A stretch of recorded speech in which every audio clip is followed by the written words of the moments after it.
বিসমিল্লাহির রহমানির রহিম। নবম দশম শ্রেণীর প্রিয় শিক্ষার্থী বন্ধুরা, ম্যাথ টিউটর বিডি ইউটিউব চ্যানেলের পক্ষ থেকে তোমাদের সবাইকে স্বাগতম। আজ আমরা তোমাদের গণিত বইয়ের অনুশীলনী 2.2-এর 14 নম্বর প্রশ্নের উত্তর নিয়ে আলোচনা করব। তো চলো শুরু করা যাক। আমরা এখন দেখি 14 নম্বরে কী আছে। 14 নম্বরে দেওয়া আছে যে যদি function of x is equal to x cube minus 6x square plus 11x minus 6 হয়, তবে এক্সের কোন মানের জন্য function of x is equal to 0 হবে। তাহলে আমরা একটা সমাধান করব। তাহলে এখানে কি দেওয়া আছে কি যে function of x is equal to, তাহলে আমরা লিখবো এখানে যে দেওয়া আছে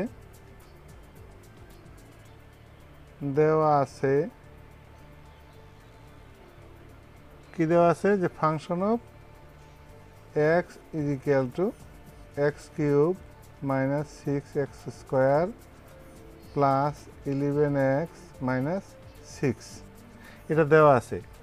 এখন আমরা কি লিখবো যে এখন দেওয়া আছে কি যে function of x is equal to 0। তাহলে এক্সের কোন মানের জন্য function of x is equal to 0 হবে।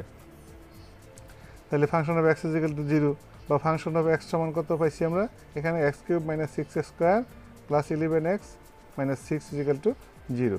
তাহলে আমরা এখানে লিখতে পারি যে বা ফাংশন অফ এক্সের বদলে আমরা কি লিখব যে x cube minus 6x square plus 11x minus 6 is equal to 0।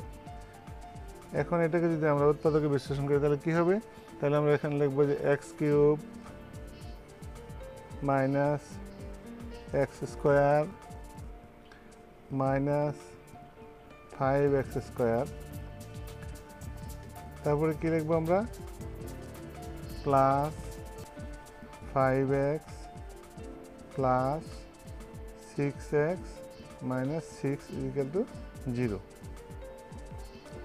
বা তাহলে আমরা প্রথম দুটো যদি x কমন নিই তাহলে আমাদের কি থাকে, তাহলে আমরা যদি এখান থেকে x কমন নিই তাহলে কি থাকলো বা এক্স স্কোয়ার কমন নিলাম, তাহলে আমাদের থাকলো কত x মাইনাস 1 মাইনাস দ্বিতীয় থেকে আমরা কি কমন নিতে পারি মাইনাস 5x যদি কমন নিই তাহলে কি থাকে আমাদের x মাইনাস 1 প্লাস এখান থেকে কি কমন যায় 6 কমন যায়, তাহলে কি থাকে x minus 1 is equal to 0।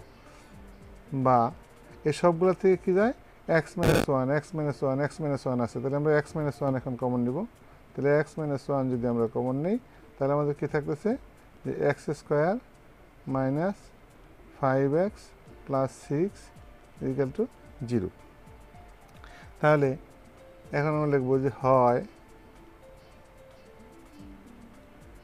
x minus 1 is equal to 0 অথবা x square minus 5x plus 6 equal to 0। তাহলে এখানে যদি x minus 1 is equal to 0 হয় তাহলে অতএব x ইজ ইকুয়াল টু কত, অতএব x ইজ ইকুয়াল টু 1, এটা একটা মান পাইলাম। আবার যদি এই সাইডে আমরা লক্ষ্য করি অথবা কি আছে এক্স স্কোয়ার মাইনাস 5x, তাহলে আমরা এখানে দেখব আমরা যদি এখানে একটা দাগ কাটি, দেখো আমরা এই সাইড যদি সমাধান করি তাহলে কি হয়, তাহলে আমরা এখানে দেখব বা x square minus 5x plus 6, এটাকে যদি আমরা উৎপাদকে বিশ্লেষণ করি তাহলে কী পাই, তাহলে মিডল ফ্যাক্টর করলে অর্থাৎ x square minus 2x minus 3x plus 6 equal to 0, অর্থাৎ 3 2 5 3 2 6। তাহলে আমরা এখানে কী করবো বা দুটোতে কী কমন যায় আমাদের, তাহলে এক্স কমন যায়, তাহলে x মাইনাস 2 মাইনাস এখান থেকে যদি 3 কমন নিই আমাদের কী থাকে x মাইনাস 2 ইকুয়াল টু 0। বা লক্ষ্য করো তাহলে কি এখন কি কমন যায় x মাইনাস 2 কমন যায়, তাহলে x মাইনাস 2 কী থাকে x মাইনাস 3 ইকুয়াল টু 0। তাহলে এখানে কি এখানে আবার সে আগের মতো হয় x মাইনাস 2 ইকুয়াল টু 0 অথবা x মাইনাস 3 ইকুয়াল টু 0।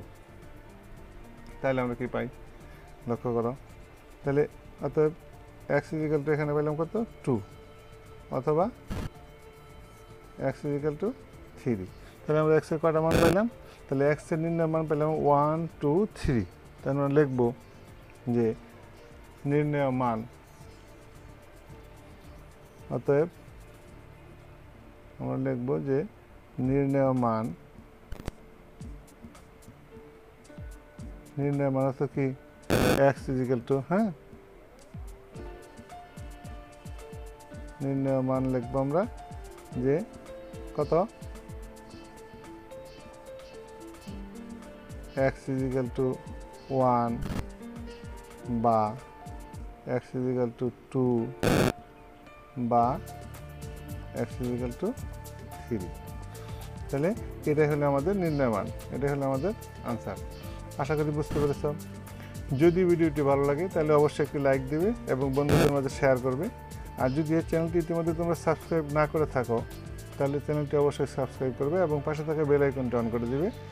যদি নতুন নতুন ভিডিও আপলোড হয় তাহলে তোমরা অতি সহজেই পেয়ে যাবে। ধন্যবাদ সবাইকে।